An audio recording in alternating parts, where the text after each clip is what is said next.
2021년 2월 21일 사순절 제1주 주말씀 주일 예배를 시작하도록 하겠습니다. 평화의 기도. 주님, 나를 평화의 도구로 삼아 주십시오.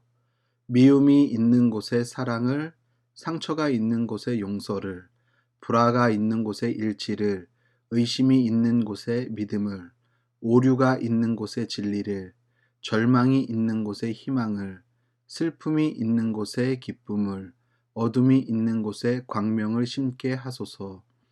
오 거룩한 주님, 위로를 구하기보다는 위로하게 하시고, 이해를 구하기보다는 이해하게 하시고, 사랑을 구하기보다는 사랑하게 하소서. 우리는 줌으로써 얻고, 용서함으로써 용서받고, 죽음으로써 영생에 이르기 때문입니다. 아멘. 교독문 하겠습니다. 124번 사순절 1번입니다. 내 하나님이여, 내 하나님이여, 어찌 나를 버리셨나이까? 어찌 나를 멀리하여 돕지 아니하시오며 내 신음소리를 듣지 아니하시나이까? 내 하나님이여, 내가 낮에도 부르짖고 밤에도 잠잠하지 아니하오나 응답하지 아니하시나이다. 이스라엘의 찬송 중에 계시는 주여, 주는 거룩하시니이다. 우리 조상들이 주께 의뢰하고 의뢰하였으므로 그들을 건지셨나이다.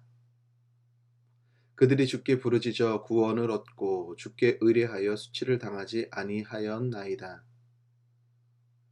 나를 멀리하지 마옵소서. 환난이 가까우나 도울 자 없나이다.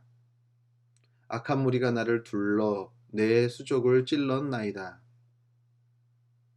내가 내 모든 뼈를 셀 수 있나이다. 그들이 나를 주목하여 보고 내 겉옷을 나누며 속옷을 제비 뽑나이다. 여호와여, 멀리하지 마옵소서. 나의 힘이시여 속히 나를 도우소서.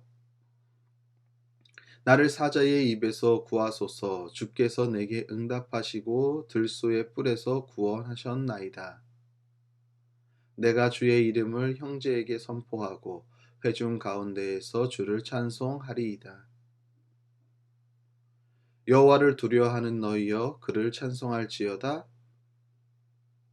야곱의 모든 자손이여, 그에게 영광을 돌릴지어다. 너희 이스라엘 모든 자손이여, 그를 경외할지어다. 아멘. 다 함께 찬송가 452장 찬송 부르도록 하겠습니다.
길 잃은 죄인 부르는 예수, 그 형상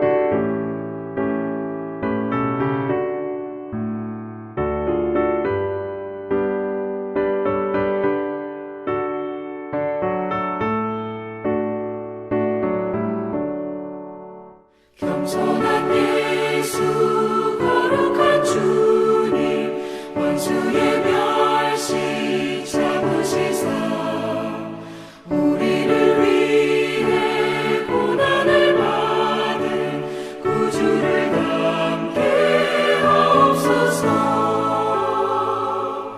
예수님 닮기 내가 원하네.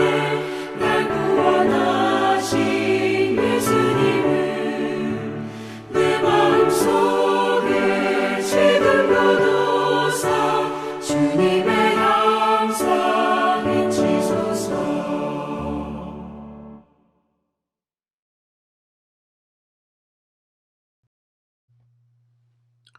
공동기도 하겠습니다. 하나님, 차갑고 꽁꽁 얼었던 얼음이 녹는다는 우수의 절기가 지났습니다.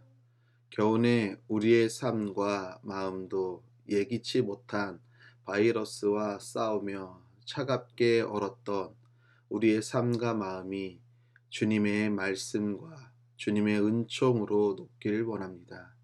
이런 간절한 우리의 마음이 비록 모여서 예배할 수 없는 상황이지만 그럼에도 불구하고 주님을 예배하는 자리에서 온전히 주님을 바라보며 사모하는 시간이 되게 하옵소서. 하나님, 이 세상에서 그리스도인으로 살아간다는 것은 주님이 허락한 삶에서 그리스도인으로서의 책임을 다하는 삶임을 기억하게 하옵소서. 그래서 주님이 허락한 삶의 자리에서 그리스도인의 거룩을 지키며 사는 우리들이 되게 하옵소서. 하나님, 우리를 주님의 교회로 불러 모으시고 아름다운 공동체를 만들어가게 하심을 감사합니다. 지금은 우리가 함께 모여 할 수 있는 것들이 없지만 그래도 주님이 허락한 곳에 여전히 주님의 교회가 서 있고 코로나로부터 안전해지는 그날 주님의 교회가 다시 거룩한 교회로 세워질 것을 믿습니다. 그날이 올 때까지 믿음 잃지 않고 매 순간 주님 앞에서 우리의 삶과 주님의 교회를 위해 쉬지 않고 기도하며 주님의 허락한 교회에서 다시 아름다운 교제와 만남이 가능해지도록 두 손 모아 함께 기도하며 나아가는 우리들이 되게 하옵소서. 하나님, 전 세계가 코로나로 인해 어려운 시간을 보내고 있습니다. 코로나에 예외는 없습니다. 이 힘든 시간을 통과하고 있는 우리들과 우리의 나라 가운데 주님의 은총이 함께하길 기도합니다. 특별히 이 시간 미얀마를 위해 기도합니다. 군부 쿠데타로 인해 한순간 민주주의가 무너질 위기에 있는 미얀마 국민들을 긍휼히 여기시며 그 땅에 주님의 허락한 평화와 회복이 있게 하옵소서. 하나님, 오늘도 우리가 예배할 때 빈손으로 나오지 않고 정성 들여 주님께 예물을 드립니다. 기뻐 받으시오며 드린 손길들을 기억하시사 하늘의 신령한 복과 땅의 기름진 복으로 그들을 축복해 주옵소서. 오늘도 우리와 함께 계시는 주님을 찬양하오며 우리를 죄에서 구원하신 예수 그리스도의 이름으로 기도합니다. 아멘.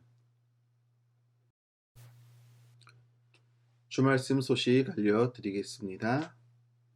주말씀 교회 영상을 시청하는 여러분을 예수님의 이름으로 축복합니다. 사순절이 시작되었습니다. 2월 17일 수요일부터 3월 28일 주일날까지 사순절 기간입니다. 코로나 방역 지침에 우리 교회의 경우 20명까지는 대면 예배가 가능합니다. 따라서 코로나 추이를 보면서 대면 예배가 가능한 때를 준비하겠습니다. 그동안 모든 예배는 비대면 온라인 예배로 드립니다. 정부의 코로나 방역 지침에 따라 가급적 지인 및 가족 모임은 자제해 주시길 바랍니다. 주말씀 교회 설교 영상은 유튜브 동탄 주말씀 TV를 검색하시면 시청할 수 있습니다. 교회와 나라를 위해 기도에 힘쓰는 성도님들 되길 바랍니다. 하나님의 말씀 보도록 하겠습니다. 하나님의 말씀은 사무엘상 26장 13절로 16절까지 있는 말씀입니다. 다윗이 맞은편으로 건너가 멀리 산꼭대기에 섰다. 다윗과 사울 사이의 거리가 꽤 멀어졌다. 여기서 다윗이 사울의 부하들과 넬의 아들 아브넬에게 소리쳤다. 아브넬은 대답하여라. 아브넬이 대답하였다. 내가 누구이기에 감히 소리를 쳐서 임금님을 깨우느냐. 다윗이 아브넬에게 호통을 쳤다. 너는 4대 대장부가 아니냐? 이스라엘 천지에서 너만한 대장부가 어디에 또 있느냐? 그런데 내가 어째서 너의 상전인 임금님을 잘 보호하여 드리지 않았느냐? 백성 가운데 한 사람이 너의 상전인 임금님을 범하려고 이미 들어갔었다. 너는 이번에 너의 책임을 다하지 못했다. 주님께서 확실히 살아계심을 두고 말하지만 너희가 주님께서 기름 부어 세우신 너희의 상전을 보호해 드리지 못했으니 너희는 이제 죽어 마땅하다. 그러므로 너는 이제 왕의 창이 어디로 갔으며 왕의 머리맡에 있던 물병이 어디로 갔는지 어서 찾아보도록 하여라. 아멘.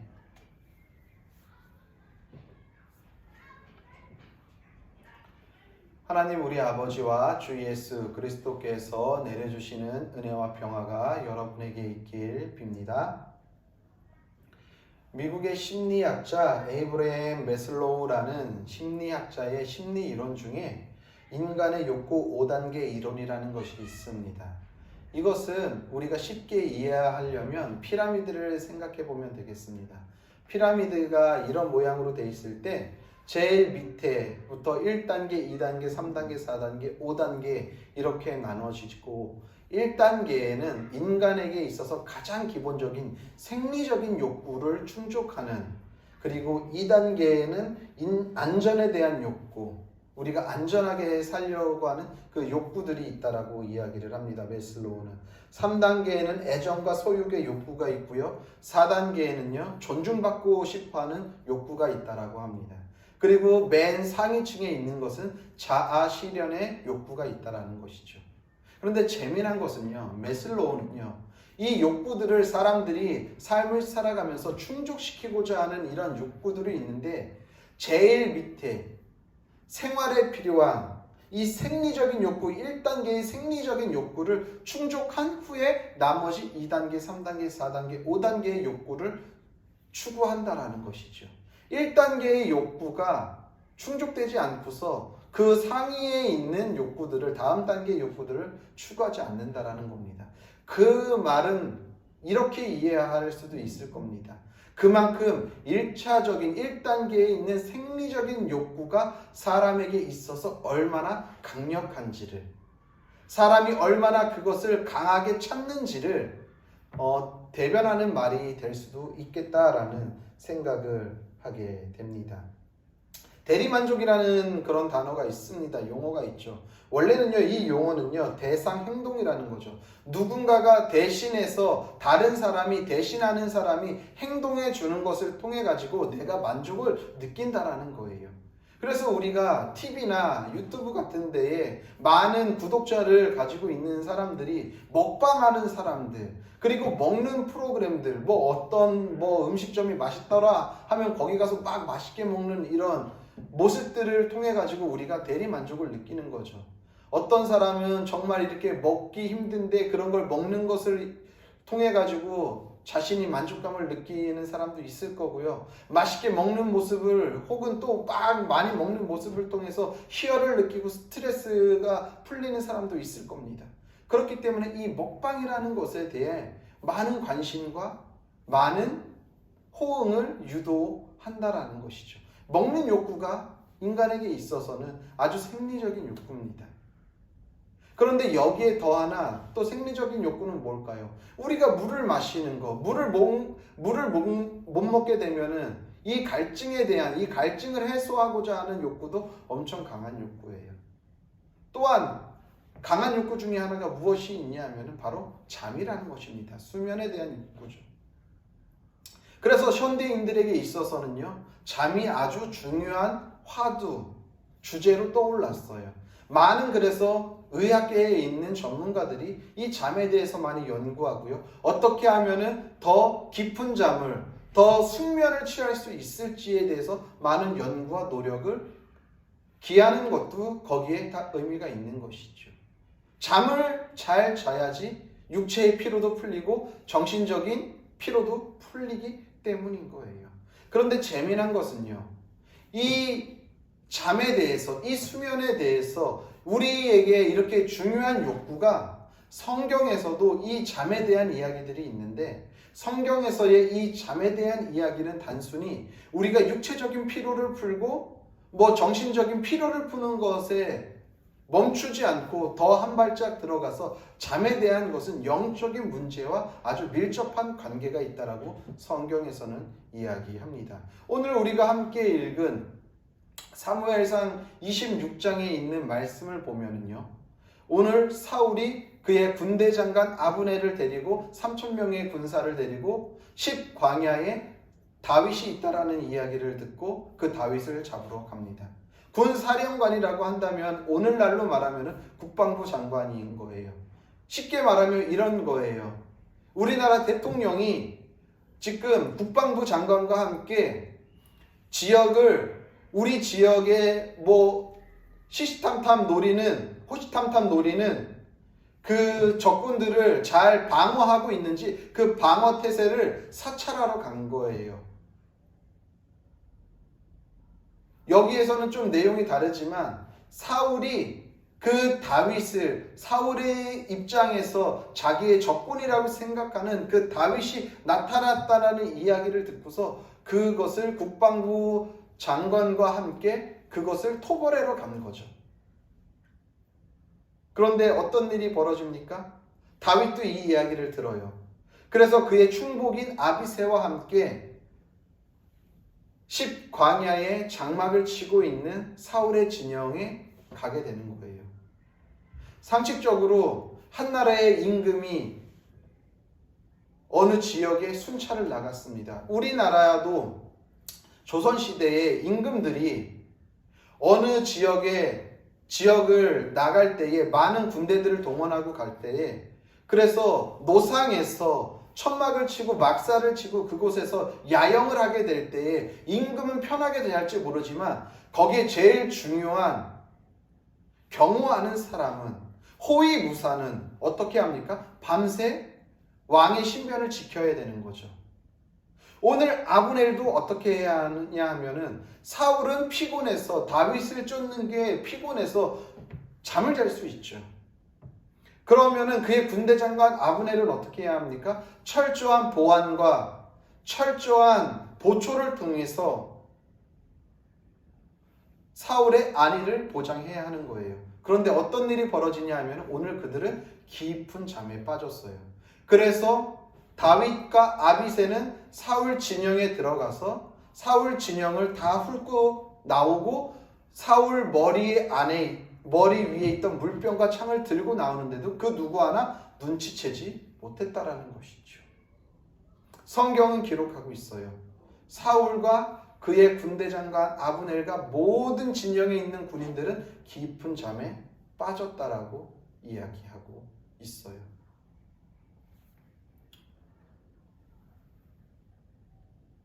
그리고서 다윗이 어떻게 합니까? 그 창과 물병을 가지고서 산꼭대기에 올라가서 큰 소리로 외칩니다. 이 소리가 얼마나 컸는지 깊은 잠에 빠졌던 자들이 다 깨어나요. 그러면서 이렇게 외치죠. 내가 아브넬에게 소리를 친 거예요. 일어나라고. 그랬을 때 아브넬이 뭐라고 합니까? 내가 누구이기에 감히 소리를 쳐서 임금님의 잠을 깨우느냐? 다들 깊이 자고 있는데 네가 누군데 도대체 이렇게 소리를 쳐서 잠을 깨우는 거야? 라고 이야기하는 거죠. 성경에서 이 잠에 대한 이야기는 많이 나옵니다. 우리가 잘 아는 창세기에서 하나님이 아담을 깊은 잠에 빠지게 한 다음에 그의 갈빗대를 취해서 하와를 만드시죠. 그리고 우리가 잘 아는 요나를 보게 되면은 하나님의 말씀을 대언해야 할 예언자의 역할을 감당하지 못하고 니느웨로 가지 못하고 다시스로 도망칩니다. 다시스행 배를 타요. 그래서 어떻게 합니까? 배 밀층에 들어가서 깊은 잠에 빠졌다라고 이야기하죠. 그리고 예수님이 지금 우리 사순절을 보내고 있지만 예수님이 십자가에 달리시기 전에 겟세마네 동산에서 땀이 핏방울이 될 정도로 그렇게 간절히 하나님 앞에 기도할 때에 그와 함께 동행한 그의 제자들은 어떻게 해요? 자고 있는 거예요. 마태복음 26장 40절에 그렇게 이야기하잖아요. 제자들에게 와서 보니 그들은 자고 있었다라고 이야기하거든요. 성경에서는요, 그런데 이 잠이 단순히 피곤해서 자는 것이 아니라고 이야기해요. 요나 같은 경우에 깊은 잠이 빠졌다라는 것은 배가 지금 파손되기 일보 직전인데도 아무리 깊은 잠에 들었다 하더라도 상식적으로 잠에 깨야 되는 것 아닙니까? 그런데 왜 성경에서 요나가 깊은 잠에 빠졌다라고 할까요? 그것은 영적인 무감각을 의미하는 거거든요. 하나님의 말씀을 전해야 할 자가 하나님이 명령한 곳으로 가지 않고 그것을 피해 도망쳤다. 그만큼 영적으로 무감각해 있다라는 것을 반증하는 이야기로, 그것을 은유적으로 표현하기 위해 깊은 잠에 빠졌다라고 이야기해요. 겟세마네 동산에서 제자들의 잠 또한 그와 같은 맥락인 거예요. 여기서 자다라는 뜻은요, 카디우도라는 헬라어로 사용되었어요. 이 카디우도라는 단어는요, 그냥 잠을 자다라는 뜻도 있지만 거기에는 이러한 뜻도 있어요. 죽음이라는 뜻이 있고요. 그리고 더 나아가서 영적인 게으름과 무관심이라는 뜻도 함께 내포되어 있는 뜻이 카디우도라는 단어인 거예요. 잠이라는 단어는 많이 있는데 왜 여기서 카디우도라는 단어를 썼냐는 거죠. 단순히 피곤해서 잤다라는 게 아니에요. 지금 예수님은 십자가를 향해 가고 있는데 영적으로 무감각한 그의 제자들은 죽은 듯이 자고 있다라는 거예요. 영적으로 깨어있지 못하다는 것을 말하고 있는 것이죠. 사도 바울은요, 데살로니가 교인들에게 영적으로 무감각해 있지 말라라고 하면서 이렇게 기록하고 있어요. 형제자매 여러분, 그때와 시기를 두고서 여러분에게 더 쓸 필요가 없습니다. 주님의 날에 밤이 도둑처럼 온다는 것을 여러분들은 자세히 알고 있습니다. 사람들이 평안하다 안전하다 하고 말할 그때에 아기를 베인 여인에게 해산의 진통이 오는 것과 같이 갑자기 멸망이 그들에게 닥칠 것이니 그것을 피하지 못할 것입니다. 그러나 형제자매 여러분, 여러분은 어둠 속에 있지 아니하므로 그 날이 여러분에게 도둑과 같이 덮치지는 않을 것입니다.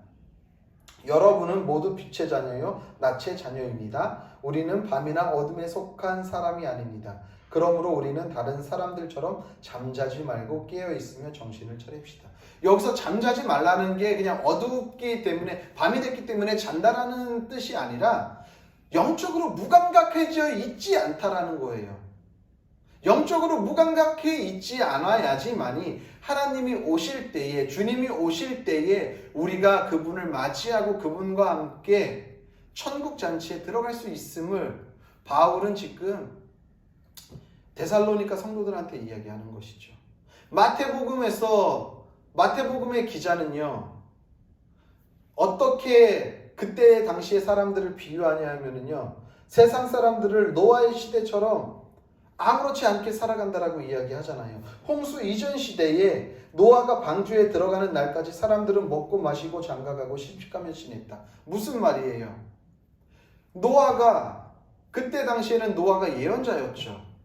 방주를 만드는 의미는, 사람들에게 방주를 만든다라는 것은 뭐냐면 하나님의 심판이 임할 거야 라는 것을 지금 계속해서 말하고 있는 거거든요. 그런데 세상 사람들은 그것을 보면서도 장가가고 시집가고 그냥 아무렇지도 않고 먹고 마시며 살았다라는 거예요.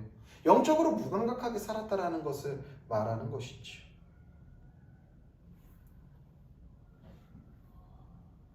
아브넬은요, 적어도요, 다른 사람은 모르지만 아브넬은요, 지금 육체가 피로하다 할지라도, 잠이 쏟아진다 하더라도 잠을 자는 자리에 있지 않아요. 그의 자리는 군사령관이에요. 사울의 안위를 책임져야 할 책임을 가지고 있는 사람인 거예요. 그러면은요, 본인은 잠을 자면은 안 되는 거죠. 영적으로 무감각해 있기 때문에 아브넬도 깊은 잠에 빠진 거예요. 그러니까 다윗이 그 아브넬의 행동을 보고서 네가 책임을 다하지 않았기 때문에 너는 그 다하지 않은 책임으로 인해서 너에게 화가 있을 거라고 이야기하는 이유도 거기에 있는 거예요. 적어도 다른 사람은 모르겠지만 아브넬 너는 자면 안 됐어. 너의 책임은 왕을 안전하게 지키는 거였기 때문에 모든 사람이 잠들어 있는 그 시간에도 너는 깨어서 네가 왕의 신변을 보호하는 것이 너의 역할이고 너의 책임이야 라고 이야기했다는 것이죠. 그러니까 다윗이 아브넬을 향해서 호통치는 이유가 거기에 있잖아요. 너는 사내 대장부가 아니냐? 이스라엘 천지에서 너만한 대장부가 또 어디에 있느냐? 그런데 내가 어째서 너의 상전인 임금을 잘 보호하여 드리지 않았느냐? 그게 너의 책임이었다라는 거죠. 백성 한가운데에서 한 사람이 너의 상전 임금님을 범하려고 이미 들어갔었다. 본인을 다윗 자신을 말하는 거잖아요. 그러면서 너는 이번에 너의 책임을 다하지 못했다. 왜요? 깨어 있어서 왕을 보호했어야 하는데 누군가가 왕한테 들어가가지고 왕의 물건인 창과 물병을 갖고 갔으니까. 네가 깨어 있었다고 한다면 그것을 그렇게 갖고 가게끔 내버려 뒀겠어? 너는 그 누구보다도 이스라엘 천하에서 가장 강력한 힘을 가지고 있는 용사인데, 싸움을 잘하는 사람인데 너와 대련해서 이길 사람이 없는데 네가 잠에 취하지 않고 깨어만 있었다고 한다면, 네가 네 책임만 다했다고 한다면 절대로 이 일은 벌어지지 않았어 라는 것을 지금 말하는 것이에요. 그렇기 때문에 너는 이제 죽어 마땅하다. 그러므로 너는 이제 왕이 창이 어디 갔으며 왕 머리맡에 있던 물병이 어디 갔는지 어서 찾아보도록 하여라 라고 지금 이야기하는 거예요. 네가 책임을 다하지 못했기 때문에 너는 죽어 마땅하다라는 거죠. 아브넬이 책임을 방기하고 깊은 잠에 빠진 것에 대해서 지금 다윗이 이야기하고 있는 거예요. 영적으로 무뎌진 거죠. 저는 이 말씀을 묵상하면서 이 모습이 오늘을 살아가고 있는 우리 그리스도인들의 모습은 아닐까 한번 점검해 봐야겠구나라는 생각을 하게 되었습니다. 우리가 영적으로 무뎌져 있지 않은가? 영적으로 깊은 잠에 빠져 있지는 않을까? 그래서 우리의 책임을 방기하고 있지는 않은가? 라는 생각을 하게 되었습니다. 영적으로 무뎌져 있다라는 것은 어떻게 알 수 있을까요? 그것은 아주 쉽습니다. 지금 하나님이 허락한 내 삶의 자리에서 나에게 허락된 책임을 감당하지 못하면 그것은 영적으로 무뎌져 있다는 것이죠. 우리는요, 하나님이 부르는 그날까지 우리의 생명을 다해 하나님이 묶으신 그 현장에서, 그 삶의 자리에서 우리는 그리스도인의 책임을 다하면서 살아가야 할 의무가 있어요. 그것이 그리스도인의 삶이고 그것이 그리스도인의 사명이며 그것이 우리의 의무인 것입니다. 그런데 이 책임을 방기하는 그 순간 우리는 영적으로 죽은 것이죠. 그렇다고 한다면 어떻게 삶을 살아야 우리는 이 책임을 다하면서 그리스도인으로서의 책임을 감내하면서 살아갈 수 있을까요? 그것은 다른 것이 아니에요. 우리가 살아가고 있는 그 현장에서, 우리가 디디고 있는 그 땅에서 사도 바울이 말한 것과 같이 그리스도의 향기를 내뿜어야 한다는 것입니다. 우리의 삶 가운데에서 그리스도인이 얼마나 거룩한 존재인지를 증명하면서 살아가야 한다는 것이죠. 가정주부에게 있어서 그리스도인의 책임을 감당해야 하는 위치는 가정이겠죠. 직장 생활하는 사람에게는 직장일 것이고요. 학생은 학교가 그의 책임을 감당해야 할 삶의 자리인 것입니다. 이 삶에서 거룩하게 우리는 살도록 노력해야 한다는 것이죠. 그러면 거룩한 게 도대체 무엇인가? 성경에서는 이렇게 기록하고 있습니다. 너희 이웃을 억누르거나 이웃의 것을 빼앗아서는 안 된다. 내가 품꾼을 쓰면 그가 받을 품값을 다음날 아침까지, 밤새 내가 가지고 있어서는 안 된다. 듣지 못하는 사람을 저주해서는 안 된다. 눈이 먼 사람 앞에 걸려 넘어질 것을 놓아서는 안 된다. 너는 하나님 두려운 줄 알아야 한다. 나는 주다. 재판할 때에는 공정하지 못한 재판을 해서는 안 된다. 가난한 사람이라고 하여 두둔하거나 세력이 있는 사람이라고 하여 편들어서는 안 된다. 이웃을 재판할 때에는 오로지 공정하게 하여라. 이 사람 저 사람에게 남을 헐뜯는 말을 퍼뜨리고 다녀서는 안 된다. 너는 또 내 이웃의 생명을 위태롭게 하면서까지 이익을 보려 해서는 안 된다. 나는 주다. 한 백성끼리 앙심을 품거나 원수 갚은 일이 없도록 하여라. 다만 너는 너의 이웃을 내 몸처럼 사랑하여라. 나는 주다. 레위기에서 하나님이 이스라엘 백성들에게 모세를 통해서 한 말씀이죠. 이것이 거룩한 거예요. 진짜 거룩은요, 다른 것이 아닙니다. 우리의 삶의 일상에서 드러나는 것이죠. 우리가 가정에서 어떻게 하는지, 이웃을 어떻게 대하는지, 공동체를 어떻게 대하는지, 그것이 우리의 책임 있는 삶을 살아가는 모습이라는 것이죠. 이것이 신앙인의 책임 있는 삶이라는 것입니다. 우리가 영적으로 무감각해져 있다고 한다면 우리는 지금 방금 제가 읽어드린 이 성경의 말씀처럼 그들을 배려하거나 그들을 생각하지 못하면 우리는 영적으로 무뎌져 있다는 것이죠. 사랑하는 성도님들, 깊은 영적인 무감각한 잠에 혹시 우리가 빠져있지는 않습니까? 그렇다면 우리는 깨어나야 할 것입니다. 우리의 삶의 일상에서 거룩하기로 결단해야 할 것입니다. 거룩하다는 것은 무엇입니까? 구별되었다라는 뜻이 있습니다. 거룩에는요. 그리고 뛰어넘다라는 뜻이 있어요. 하나님은 우리를 당신의 형상대로 창조했다라고 말씀하시죠. 우리의 인간의 아름다움은요, 하나님의 성품을 닮아갈 때에 인간의 아름다움이 나타나는 것입니다. 우리는요, 세상 사람과 구별되면서 살아가야 하고요, 세상에서 주는 그 자극에 반응하지 말아야 한다는 것입니다. 이웃을 배려하고 타자들의 행복을 위해 우리 자신을 희생하며 욕망이나 본성대로 살아가는 것이 아니라 그것을 거슬러서 살아갈 때에 우리는 아름답다라는 이야기를 하는 것이지요. 이 삶이 거룩한 삶이며 그리스도인의 책임 있는 삶이라는 것입니다.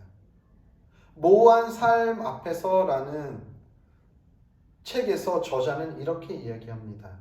허무와 패배가 예견된다 해도 부조리에 항거하고 누군가의 이웃이 되려 할 때 사람은 하나님을 가리켜 보이는 존재가 됩니다.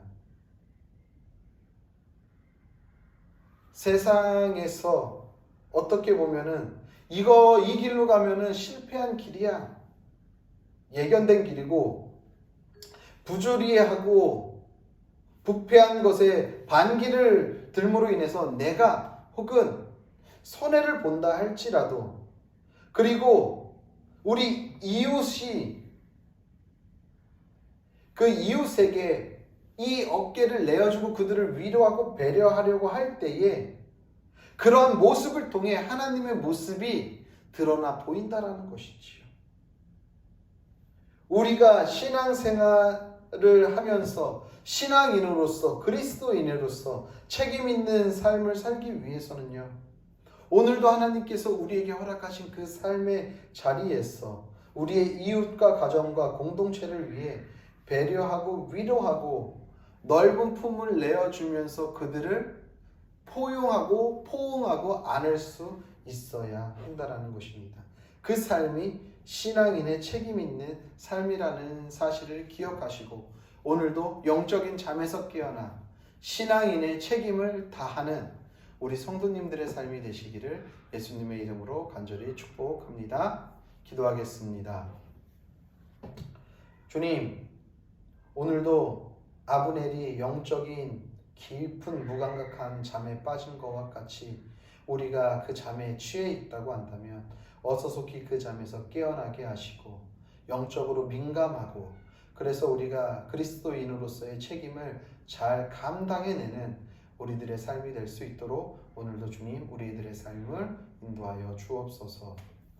이제는 우리를 위하여서 십자가에 달려 죽으신 예수 그리스도의 은혜와 그의 아들을 십자가에 아낌없이 내어주신 하나님 아버지의 영원하신 사랑과 성령의 교통하심과 위로하심과 역사하심과 충만하심이 오늘도 그리스도인으로서의 책임 있는 삶을 다하기로 결단한 성도들 머리 위에와 그들의 가정과 섬기는 교회와 나라와 민족과 더 나아가 세계 열방 가운데에 이제로부터 영원히 함께 계시기를 간절히 축원하옵나이다. 아멘.